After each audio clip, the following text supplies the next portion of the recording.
Dear student, आपको पता है कि आपके प्रीवियस लेक्चर में आपका सोल्यूशन चल रहा है 12th में, और अब उसी की कड़ी में हम आगे की ओर चलते हैं। हम आपको प्रीवियस लेक्चर में मैंने आपको ऑस्मोसिस और उसकी कुछ एप्लीकेशंस मैंने आपको बताए थे, उसी के आगे आपको हम चलते हुए बताना चाहेंगे। उसकी आगे की क्वालिटेटिव प्रॉपर्टी में आपका ऑस्मोटिक प्रेशर आता है। ऑस्मोटिक प्रेशर का मतलब परासरण दाब की बात होगी, और परासरण दाब थोड़ा सा रिलेट करेगा आपकी ऑस्मोसिस से, परासरण से रिलेट करेगा।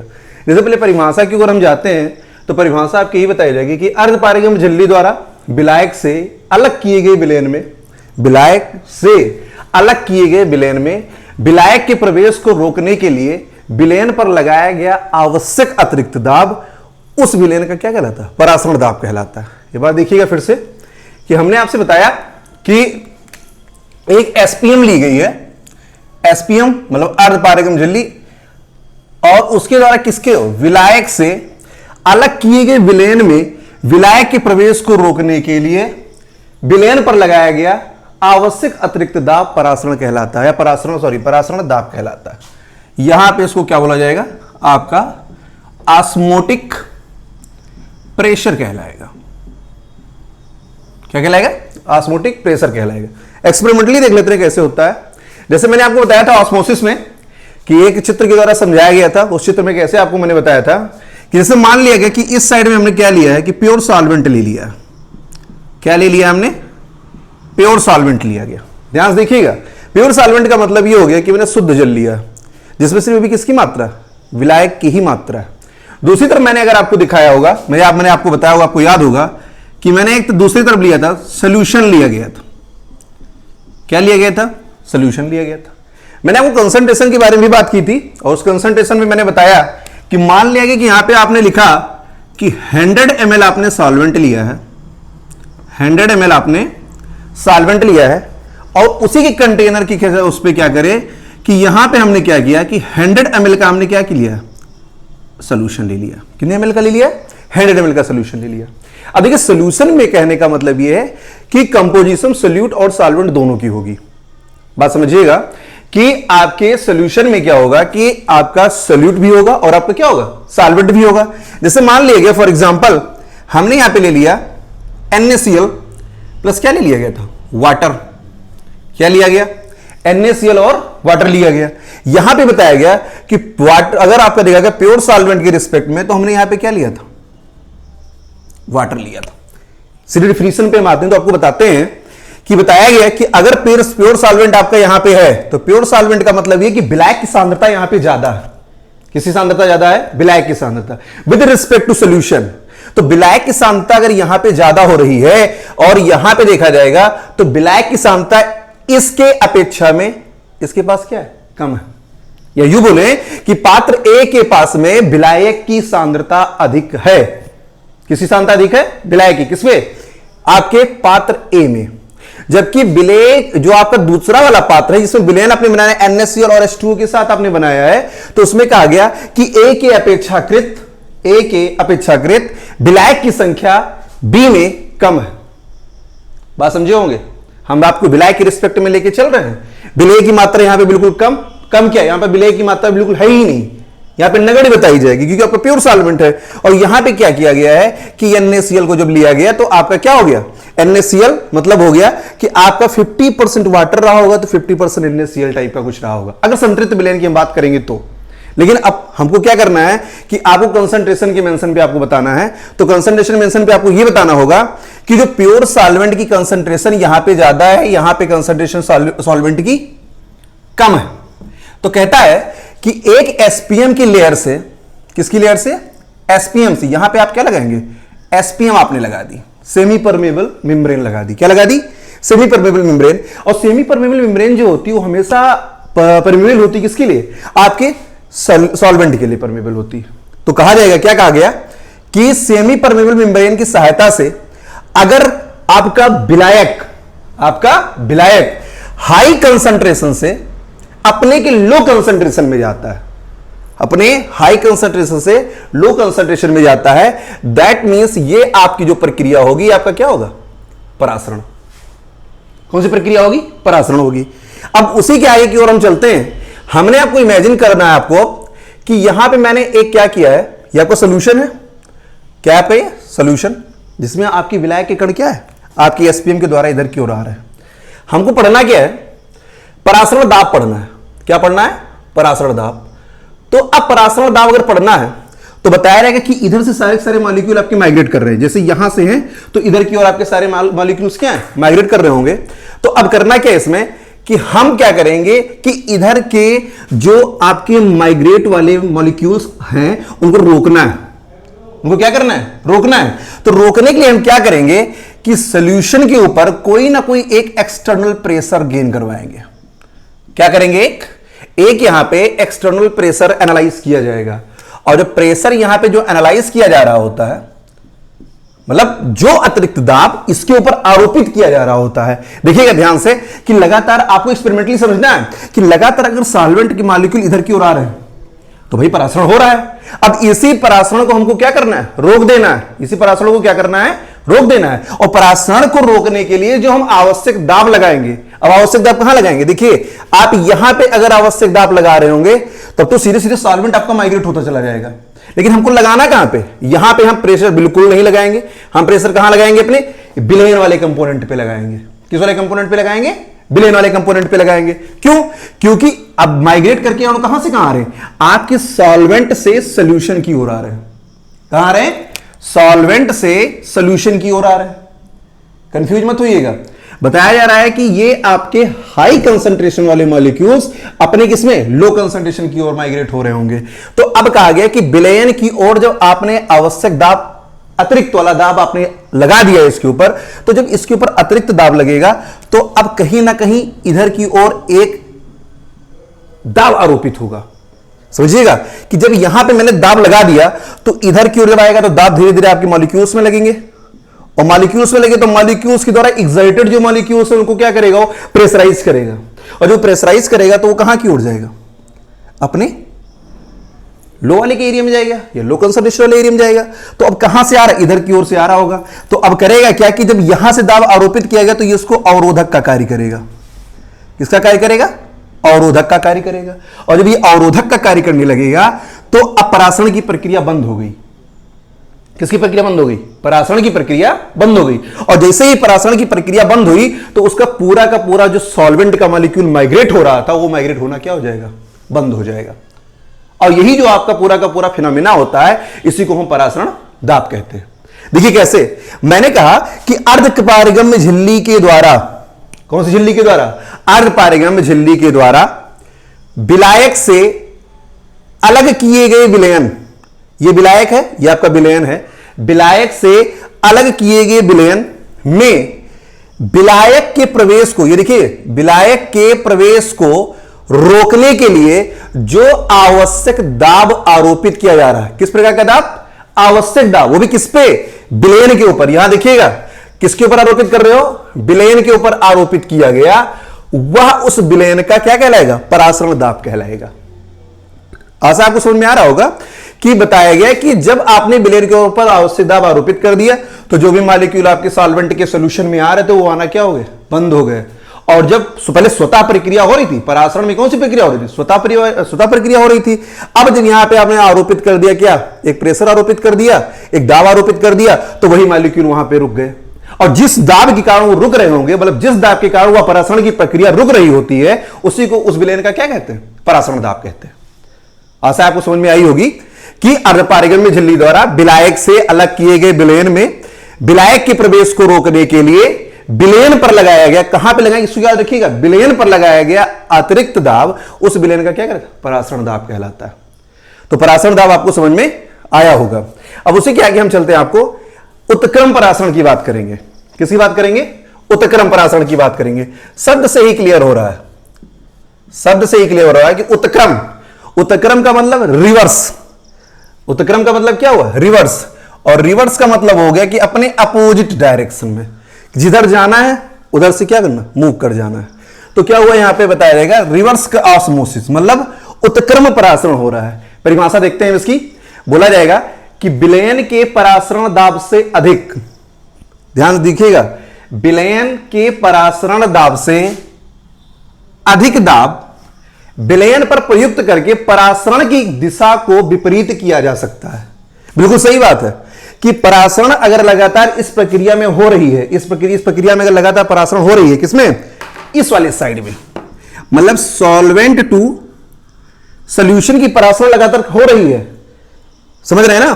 तो अब कहा गया कि परासरण की दिशा को विपरीत किया जाए, तो जो परासरण की क्रिया ए से बी की ओर जा रही है वो कह रहा है कि बी टू ए लाना है। कहां लाना है, बी टू ए लेके आना, मतलब ए से बी की ओर जा रहा है। ये ए आपको रिप्रेजेंट करेगा एज ए सॉल्वेंट, बी आपको एज ए रिप्रेजेंट करेगा सॉल्यूशन। तो कह रहा है रिवर्स ऑस्मोसिस में कि परासरण की प्रक्रिया लगातार हो रही है और उस परासरण की प्रक्रिया को हमको क्या करना है, उल्टा कर देना। तो उल्टा करने के लिए कहां जाना पड़ेगा, ए से बी हम जा रहे थे तो बी से कहां जाएंगे, ए की ओर जाएंगे। कहने का मतलब यह है कि हम कहां जाएंगे, सॉल्यूशन से सॉल्वेंट की ओर। डिफिनेशन देखते हैं, लिखा गया विलयन के परासरण दाब से अधिक दाब विलयन पर प्रयुक्त करके परासरण की दिशा को विपरीत किया जा सकता है। मतलब उसकी परासरण की दिशा को क्या करिए आप, घुमा दीजिए। विलयन से शुद्ध विलायक, विलयन से देखिएगा यहां से आपको ट्विस्ट एंड टर्न है, यहां पे देखिए कहा गया कि विलयन से शुद्ध विलायक मतलब प्योर सॉल्वेंट। प्योर सॉल्वेंट का मतलब आपको अंडरस्टूड रहना, यहां पे किसकी बात होगी, वाटर की। किसके द्वारा बाहर आएगा, एसपीएम, क्योंकि एसपीएम तो आपने लगा के रखी है, एसपीएम बाइफरकेट कर रहा है किसको, सॉल्वेंट और सॉल्यूशन को। तो कह रहा है क्या कि विलयन से शुद्ध विलायक एसपीएम के द्वारा बाहर आने लगता है। मतलब जो सॉल्वेंट है आपका वो सॉल्यूशन की ओर जा रहा था, ऑस्मोसिस हुआ। जिस प्रेशर के द्वारा जो दाब मैंने विलयन के ऊपर आरोपित किया उससे क्या हुआ आपका कि ये जिससे मैंने इसको रोक दिया, अवरोध कर दिया, रोक दिया यहां पे, तो वो परासरण दाब हो गई। और उसी विलयन पर मैंने और अतिरिक्त दाब लगा दिया जिससे जो सॉल्यूशन के मॉलिक्यूल हैं वो आपकी कहां पे, सॉल्वेंट की ओर माइग्रेट होने लगे। ध्यान समझिएगा कि जो आपके एक्स्ट्रा प्रेशर यहां पे एनालाइज किया गया और इसके मॉलिक्यूल कहां है, आपकी इधर की ओर एनालाइज, मतलब बी की ओर एनालाइज होने लगे, बी की ओर आने लगे। तो इस प्रकार की प्रक्रिया क्या कहलाती, रिवर्स ऑस्मोसिस कहलाती है। क्या कहलाती है, रिवर्स ऑस्मोसिस, उत्क्रम परासरण कहलाता है। परिभाषा एक बार फिर से देखते हैं, विलयन के परासरण दाब से अधिक विलयन पर अतिरिक्त दाब लगा दिया, या जितना परासरण मैंने लगाया उस परासरण दाब से भी अतिरिक्त दाब में लगा रहा हूं। तो कहा गया कि विलयन के परासरण दाब से अधिक दाब विलयन पर आरोपित करके या प्रयुक्त करके परासरण की दिशा को विपरीत किया जा सकता है। विपरीत किया जा सकता है, विलयन से शुद्ध विलायक को एसपीएम के द्वारा बाहर आने लगता है और इस प्रक्रिया को क्या कहते हैं, आरओ बोलते हैं, रिवर्स ऑस्मोसिस बोलते हैं। एक बार फिर से देख लीजिएगा, इसमें ये आपका सॉल्वेंट है, सॉल्वेंट से सॉल्वेंट सॉल्यूशन की ओर माइग्रेट हो रहा है, the process known as osmosis. जिस प्रेशर के द्वारा आपकी ऑस्मोसिस के प्रोसेस को रोका जा रहा है जिस प्रेशर के द्वारा वो उसका ऑस्मोटिक प्रेशर। कौन सा प्रेशर, ऑस्मोटिक प्रेशर, किसके ऊपर, सॉल्यूशन के ऊपर आपको आरोपित करवाया गया। फिर कहा गया कि जब हमने सॉल्यूशन के ऊपर एक्स्ट्रा प्रेशर एनालाइज कर दिया, किस प्रकार का प्रेशर, एक्स्ट्रा प्रेशर एनालाइज कर दिया जिससे आपका जो ऑस्मोसिस का प्रोसेस है वो रोका जा सके। और जब ऑस्मोसिस के प्रोसेस को रोक दिया जाएगा तो जो आपके सॉल्यूशन के मॉलिक्यूल्स होंगे ये कहां की ओर जाएंगे, आपके सॉल्वेंट की ओर माइग्रेट होने लगेंगे। यही प्रोसेस आपका क्या हो जाएगा, रिवर्स ऑस्मोसिस हो जाएगा। आशा आपको समझ में आ गया होगा। अब उसी की कड़ी में आगे हम चलते हैं, तो हम बोलेंगे आपको आगे की जो डिफिनेशन है, हम आते हैं समपरासरी विलयन। कौन सा विलयन, समपरासरी विलयन। समपरासरी शब्द ही देख लीजिए आप सब लोग। सम का मतलब हो गया समान, परासरी का मतलब होता है यहां पे परासरण की बात की जाएगी। विलयन शब्द से तो आप परिचित हो चुके हैं। तो क्या बोला गया, समपरासरी विलयन मतलब आइसोटोनिक सॉल्यूशन, मतलब एक कांस्टेंट टेंपरेचर पर जिन विलयनों का परासरण दाब आपस में क्या हो, समान हो। एक कांस्टेंट टेंपरेचर पर मतलब एक समान ताप पर जिन विलयनों का परासरण दाब आपस में क्या हो, समान हो, उसको क्या कहेंगे, समपरासरी विलयन कहेंगे। समपरासरी विलयन में भैया ये होगा कि ना तो आपके विलयन की, जैसे मान लिया एज ए सपोज दैट कि हमने मान लिया क्या कि आपके दो बीकर्स हैं, दो सॉल्यूशन है, दो बीकर्स हैं, और मान लिया गया आगे की ओर, ये आपको समझ में आ गया होगा। जैसे मान लिया गया कि हमने दो सॉल्यूशन लिया और दोनों सॉल्यूशन में क्या किया गया है कि उनके परासरण दाब को हमको समान करना है कि ना विलयन के मॉलिक्यूल्स एक कंटेनर से दूसरे कंटेनर में जा पाए, ना दूसरे कंटेनर से पहले कंटेनर में जा पाए। कहने का मतलब इस साम्य अवस्था वहां पे आ जाए। तो कहने का यह मतलब हो जाएगा आपका कि जैसे इस प्रकार का कोई कंटेनर बना हुआ है, किस प्रकार का, इस प्रकार का कंटेनर बना हुआ है और यहां तक भर दिया गया है। यह आपका नंबर एक आपका पात्र है, ए पात्र है, और यह आपका कौन सा, बी पात्र है। और दोनों में सोल्यूशन भर दिया है। कहा गया है कि जितना सोल्यूशन यहां पे भरा हुआ है उतना ही सोल्यूशन यहां पे भरा हुआ है, और इसके द्वारा दोनों पात्र में उत्पन्न किया गया जो परासरण है उस परासरण का मान क्या हो, शून्य हो। बात समझिएगा, जो नेटवर्थ की बात हो रही है, मतलब कि यहां पर क्या हो, समान हो। कैसा हो, समान हो, मतलब साम्य अवस्था टाइप किया जाए। किस प्रकार की अवस्था आ जाए, साम्य अवस्था की आ जाए, मतलब दोनों विलयनों के बीच में साम्य अवस्था, मतलब समपरासरी, मतलब जिसके बीच के परासरण, मैं परासरण की बात कर रहा हूं विद रिस्पेक्ट टू ऑस्मोसिस की बात हो रही है, ऑस्मोटिक प्रेशर की बात हो रही है यहां पे, कि कैसे ऑस्मोसिस आपको वहां पे रिलेट होगा। तो बताइएगा कि जब दो पात्र या दो प्रकार के विलयन किसी समान ताप पर रखे हों और उनके बीच के द्वारा परासरण दाब आपस में समान होगा, तो इस प्रकार के विलयन को हम क्या कहेंगे, परासरण दाब कहेंगे, सॉरी समपरासरी विलयन कहेंगे। सम मतलब समान, परासरी का मतलब परासरण दाब या परासरण, और उसके बाद क्या बोलेंगे, विलयन, मतलब जिन विलयनों में क्या हो, परासरण आपस में समान हो उन्हीं को क्या बोला जाएगा, समपरासरी विलयन बोला जाएगा। आशा है आपको समझ में ये भी आ गया होगा। अब इसी के आगे हम चलते हैं। जैसे मैंने बात किया कि समपरासरी की अगर बारे में हम बात कर रहे होंगे, तो अब भाई अगर दो विलयन होंगे तो दो विलयन में कुछ ना कुछ आपको न्यूमेरिकल्स इसमें आएंगे, आपको न्यूमेरिकल भी लगाने पड़ेंगे। तो इस न्यूमेरिकल से मैंने आपको संबंधित सूत्र मैंने आपको मेंशन करवा दिया है कि Na/Va बराबर NB/Vb। ध्यान सुनिएगा, Na/Va बराबर NB/Vb। माना गया कि जो आपका Na है ये number of mole of a solution, मतलब किसी ए पात्र के नंबर ऑफ मोल की बात हो रही है, और उसका कुछ ना कुछ क्या होगा, आयतन होगा। फिर आगे बात करेंगे number of mole of B container, मतलब दूसरे विलयन के कंटेनर के नंबर ऑफ मोल को यहां पर रिप्रेजेंट किया जाएगा, और उसका जो वीबी होगा वो आपका क्या हो जाएगा, सॉल्यूशन में टोटल आपके वॉल्यूम को एनालाइज करेगा। आगे हम चलते हैं ये कैसे आएगा, इसके बारे में हम बात करेंगे। तो देखिएगा,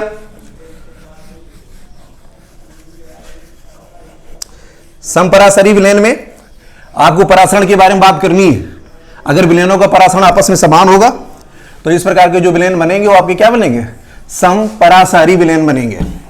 अब उसी में हम चलते हैं, तो कहेंगे कि दो कंटेनर लिया गया, कितने कंटेनर लिए, दो कंटेनर लिए हम, और दो कंटेनर को मान लिया गया कि जैसे आपका एक कंटेनर ये हो गया, ये इसको मैंने ए माना, फिर यहां पे मैंने एक कंटेनर और लिया जिसको क्या माना, बी माना, विद रिस्पेक्ट टू सोल्यूशन, मतलब दोनों में क्या है, सोल्यूशन भरे हुए हैं।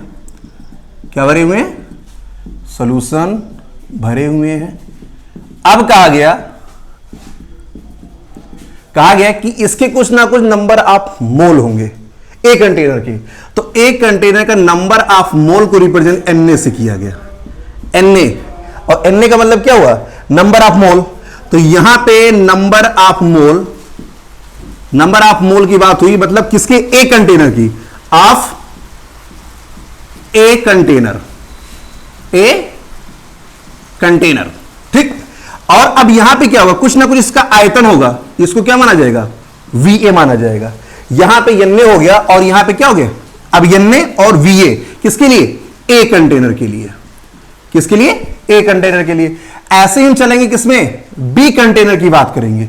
किस कंटेनर की बात करेंगे, बी कंटेनर की बात करेंगे। तो बी कंटेनर पे नंबर ऑफ मोल रिप्रेजेंट किया जाएगा किससे, Nb से, और उसका कुछ ना कुछ क्या होगा, वॉल्यूम होगा, जिसको रिप्रेजेंट हम किससे करेंगे, Vb से रिप्रेजेंट करेंगे।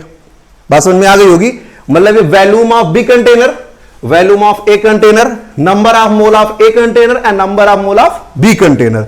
अब आगे की ओर हम बात करेंगे, तो इसी को रिलेट करते हुए अगर चलेंगे, तो जो Na की बात हुई, Na का मतलब मोलों की संख्या, मोलों की संख्या, और इस मोल की संख्या को अगर निकालना है हमको, तो हम क्या लगाते हैं, आपको मैंने आगे बताया कि लिखेंगे यहां पे atomic weight Wa upon molecular mass of A. देखिएगा Na बराबर क्या होगा, एटॉमिक वेट हो जाएगा, मतलब weight of A and molecular weight of A, मतलब जिसका हमने भार लिया उसी का क्या लेंगे, अणुभार लेंगे। फिर यहां पे अगर हम बात करेंगे किसके, बी कंटेनर, अब यहां पे देखिए, अब जब ये आपका नंबर ऑफ मोल निकला तो कुछ ना कुछ इसका क्या हुआ, आयतन। तो आयतन को मेंशन किससे किए हम, Va से मेंशन किए। किससे मेंशन किए, Va से मेंशन किया गया। ऐसे हम चलेंगे किसमें, अगर हम बी कंटेनर की बात करते हैं तो बोला गया Nb, तो Nb बराबर मतलब मोलों की संख्या, नंबर ऑफ मोल, मोलों की संख्या, तो NB बराबर लिखा जाएगा WB अपान MB, WB अपान MB। जैसा कि हम जानते हैं, क्या जानते हैं कि ये विलयन आपका समपरासरी हो रहा है, ये विलयन समपरासरी हो रहा है। तो विलयन अगर समपरासरी है तो बताया जाएगा कि A should be equal to B। मतलब अगर कंसंट्रेशन के टर्म में बोलेंगे तो C1 बराबर C2 के, ध्यान सुनिएगा, C1 बराबर C2 के, मतलब समपरासरी, मतलब परासरण दाब दोनों के आपस में क्या है, समान है। कंफ्यूज मत होइएगा आप सब लोग। अब यहां पे अगर हम आगे की ओर चलेंगे तो आपको बताएंगे कि क्या बोलेंगे, NA अपान VA बराबर NB अपान VB। अब NA को थोड़ा रिलेट करके खोल दीजिए, तो NA को अगर रिलेट करके आप खोल रहे होंगे तो यहां पे नंबर ऑफ मोल, और नंबर ऑफ मोल बटे क्या, भार बटे अणुभार। तो यहां पे क्या लिखा जाएगा, क्या लिखा जाएगा, देखिए WA अपान MA इंटू VA बराबर, अब NB को खोलना है तो WB अपान MB इंटू VB। ये आपका क्या होगा, समपरासरी का एक फार्मूला निकल के आएगा, जहां पर जो WA है ये आपके क्या है, विलयन A का भार या पात्र A का भार बताया जाएगा, पात्र A के पदार्थ का भार, पदार्थ का भार। फिर हम कैसे बोलेंगे, MA जो होगा पदार्थ का अणुभार, पदार्थ का अणुभार। और जब बोला जाएगा VA, क्या बोला जाएगा, VA बोला जाएगा, तो यहां पे हम क्या लिखेंगे, VA क्या लिखा जाएगा, पात्र A का आयतन, पात्र A का आयतन, क्या बोला जाएगा, पात्र A का आयतन। ऐसे इस तरह जैसे आपने एक कंटेनर का लिखा है, ऐसे आपका B कंटेनर का लिखा जाएगा। तो आप WA के बारे में अगर बात करेंगे, सॉरी WB के बारे में अगर आप बात कर रहे होंगे तो यहां पे बोलेंगे पात्र B के पदार्थ का क्या हो जाएगा, भार। फिर यहां पे N, यहां पे फिर क्या लिखा जाएगा, WA, फिर यहां पे लिखा जाएगा MB। तो MB बराबर पदार्थ का अणुभार, जो पदार्थ मैंने लिया है उसी पदार्थ का क्या लिखा जाएगा, अणुभार, पदार्थ का क्या लिखा जाएगा, अणुभार। और जो VB होगा ये आपके पात्र V का आयतन मेंशन किया जाएगा, क्या किया जाएगा, आयतन मेंशन किया जाएगा। चलते हैं, आशा है आपको ये समझ में आ गई होगी। चलते हैं, इस पर एक न्यूमेरिकल लगाते हैं हम सब लोग, और न्यूमेरिकल के संदर्भ में इसको समझने का प्रयास हम करेंगे। जैसे मान लिया गया कि हम इसी कंटेनर को बना के रखते हैं और इसी कंटेनर पे हम अपने क्वेश्चन को फ्रेम करेंगे, तो इसमें अगर बताया जा रहा होगा आपको, क्या बताया जा रहा है, देखिए जैसे कहा गया कि दो पात्र हैं, कितने पात्र हैं, दो पात्र हैं। जिससे बताया गया कि कोई कार्बनिक पदार्थ का 1%, किसी कार्बनिक पदार्थ का 1% इसमें घुला हुआ, कितने, आपके 1% घुला हुआ, कितने घुला हुआ, 1% घुला हुआ। फिर यहां पे अगर हम बात किए कि इसी कोई ग्लूकोज का होगा, तो ग्लूकोज का बताया गया यहां पे कितना, 3% घुला हुआ है। कितना परसेंट घुला हुआ है, 3%। तो मतलब कहने का समझ लीजिएगा कि परसेंटाइल की बात किया गया है तो 1% आपका घुला कितने में, 100 की बात होगी। कितने की बात होगी, 100 की बात होगी, मतलब 100 में घुला हुआ है। और नेट कितना है आपका, यहां पे हमने मान लिया कितना, 1 लीटर। कितना है, 1 लीटर है। इसको मिटा रहे हैं। अब यहां पे देखिएगा कि अब यहां पे आपको क्या दिया गया, 1% दिया गया। कितना दिया गया है, 1%, मतलब आपको भार सीधे सीधे उसने दे दिया है। क्या दिया है, भार आप उसने दे दिया है। तो हमको क्या पता है, हमको यह पता है कि जो आपका फार्मूले से, सूत्र से निकाल रहे हैं, सूत्र में क्या पता है कि एक कंटेनर में अगर देख रहे हैं तो इसमें WA का मान कितना दिया है, 1%। और वॉल्यूम VB की बात कर रहा है तो 100 घुला हुआ कितने में, 1000 में। 100 घुला किसमें, 1000 में। तो यहां से 2 पॉइंट से कैंसिल, चलो 1/10 एंड 1.10 बराबर कितना, सॉरी 1/10 बराबर कितना, 0.1 लीटर की बात हुई। कितनी की बात हुई, 0.1 लीटर की बात हुई। सीधे इसी रिस्पेक्ट में इधर की ओर आते हैं। हमने सूत्र हमको यहां पे पता है कि WB बराबर 3। अब अगर इसको मैंने ग्राम मान लिया, 3 ग्राम हो गया, तो अब यहां पे इसको भी देखा जाएगा, क्योंकि आपको सांद्रता की इकाई मैंने आपको बताई है। तो यहां पे अगर VB निकाल रहे होंगे तो 3% उसके कितने 100 में घुला हुआ है, तो यहां पे कितना 100 बाई कितना हो जाएगा 1000, 0 से 0 कैंसिल, 1/10 इक्वल टू कितना 0.1 लीटर आया। बस समझ में आई? इतना आपको समझ में आ गया होगा। अब हम फार्मूला, जो कि हमको क्या पता है फार्मूला, हम अपने फार्मूला को यहां पे मेंशन कर रहे हैं, देखिएगा कि WA अपान MA इंटू VA बराबर WB अपान MB इंटू VB।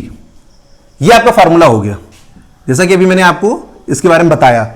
अब सीधा सीधा रखना है।